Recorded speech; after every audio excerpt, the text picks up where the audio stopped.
सीख जो जीवन बदल दे। एक राजा था जिसका नाम रामधन था। उसके जीवन में सभी सुख थे। राज्य का कामकाज भी ऐशो आराम से चल रहे थे। राजा के नैतिक गुणों के कारण प्रजा भी बहुत प्रसन्न थी और जिस राज्य में प्रजा खुश रहती है वहाँ की आर्थिक व्यवस्था भी दुरुस्त होती है। इस प्रकार का हर क्षेत्र में राज्य का प्रवाह अच्छा था। इतने सुखों के बाद भी राजा दुखी था क्योंकि उसकी कोई संतान नहीं थी।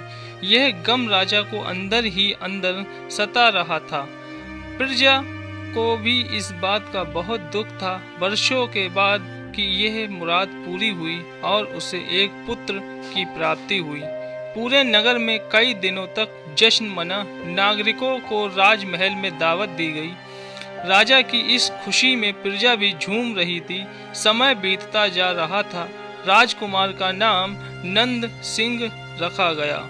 पूजा पाठ एवं इंतजार के बाद राजा को संतान प्राप्त हुई, इसीलिए उसे बड़े लाड़ प्यार से रखा जाता था।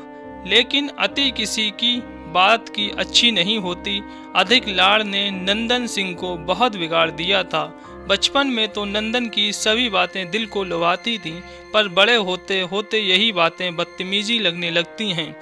नंदन बहुत ज्यादा जिद्दी हो गया था। उसके मन में अहंकार आ गया था। वो चाहता था कि प्रजा सदैव उसकी जय जयकार करे, उसकी प्रशंसा करे। उसकी बात न सुनने पर वो कोलाहल मचा देता था। बेचारे सैनिकों को तो वो पैर की जूती ही समझता था। आए दिन उसका प्रकोप प्रजा पर उतरने लगा था। वो खुद को भगवान के समान पूजता देखना चाहता था। आयु तो बहुत कम थी, लेकिन अहम कई गुना बढ़ चुका था। नंदन के इस व्यवहार से सभी बहुत दुखी थे। प्रजा आए दिन दरबार में नंदन की शिकायत लेकर आती थी, जिसके कारण राजा का सिर लज्जा से झुक जाता था। यह एक गंभीर विषय बन चुका था। एक दिन राजा ने सभी खास दरबारियों एवं मंत्रियों की सभा बुलवाई और उनमें अपने दिल की बात कही कि वे राजकुमार के इस व्यवहार से अत्यंत दुखी हैं। राजकुमार इस राज्य का भविष्य हैं। अगर उनका व्यवहार यही रहा तो राज्य की खुशहाली चंद दिनों में ही जाती रहेगी। दरबारी राजा को संतवामना देते हैं और कहते हैं कि आप हिम्मत रखें, वरना प्रजा निसहाय हो जाएगी। मंत्री ने सुझाव दिया कि राजकुमार को एक उचित मार्गदर्शन एवं सामान्य जीवन की अनुभव की जरूरत है। आप उन्हें गुरु राधा गुप्त के आश्रम भेज दीजिए। सुना है वहाँ से जानवर भी इंसान बनकर निकलता है। यह बात राजा को पसंद आई और उसने नंदन को गुरुजी के आश्रम भेजा।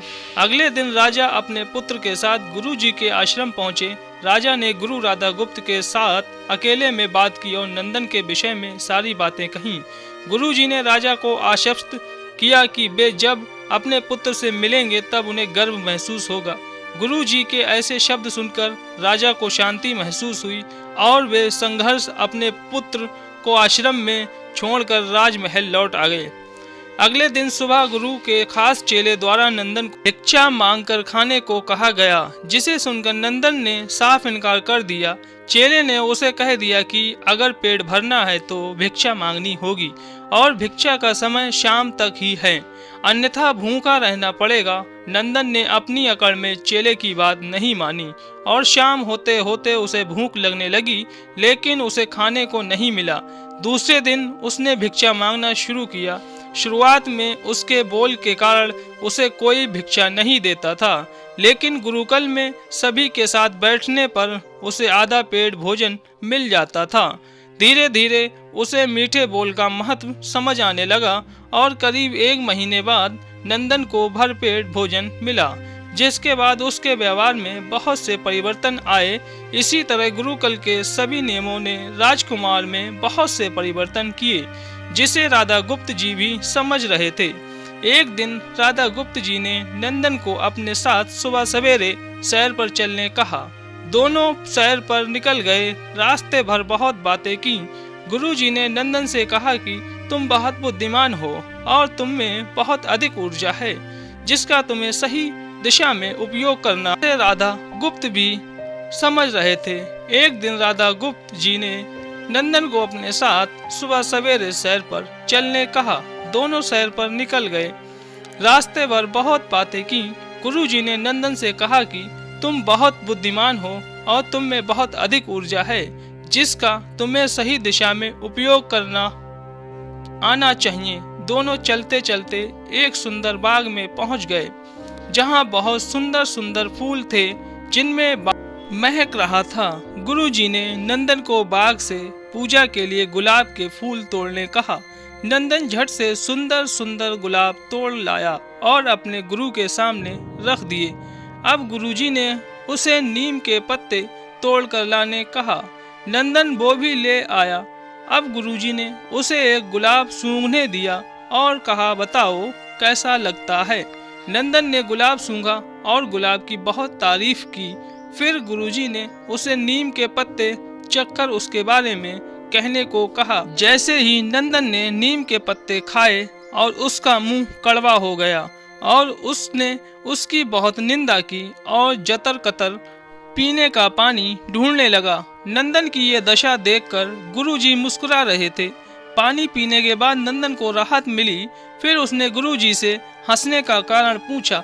तब गुरुजी ने उससे कहा कि जब तुमने गुलाब फूल सूंघा तो तुम्हें उसकी खुशबू बहुत अच्छी लगी और तुमने उसकी तारीफ की, लेकिन जब तुमने नीम की पत्तियां खाईं तो तुम्हें वो कड़वी लगी और तुमने उसे थूक दिया, उसकी निंदा भी की।